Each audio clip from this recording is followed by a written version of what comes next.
Санкциите можат да помогнат во смисла на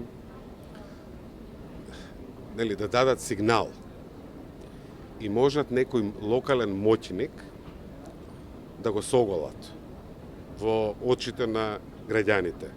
Ама одговорност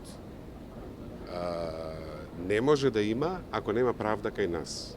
Ескобар јавно, овде имаше разговор, кажа најприоритетниот, најголемиот, првиот проблем на целиот регион е корупцијата. И мислам дека е корисно да имаме таква поддршка за граѓаните, пред се зборувам, и за општествата во регионот, можеби не за сите политички елити. Корисно да има таква лупа од нашите пријатели во Америка баш на битката против корупцијата. Јас не мислам дека тоа е битка што ќе ни ја заврши некој друг. Кај нас често имаме илузија дека некако европскиот процес ќе ни ја заврши таа работа. Тој може многу да помогне, ама мора сами да си ја завршиме таа работа.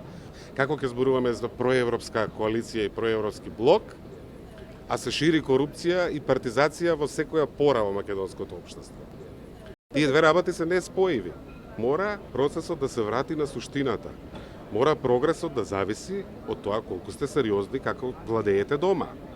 Дали се борите против корупција или не? Дали злоупотребувате позиција или не?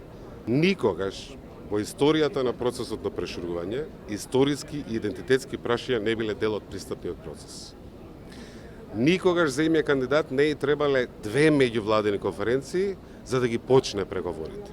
Мислам дека ја преминавме линијата каде партизацијата веќе го прави системот нефункционален. И мораме да се враќаме назад со големи чекори. Нашата судбина е во голем дел во наши раце. Мислам дека лекцијата од шарената револуција, од тие процеси, без разлика што надежите беа изневерени, кажува дека кога граѓаните ќе викнат, местата се поместуваат, политиката се плаши.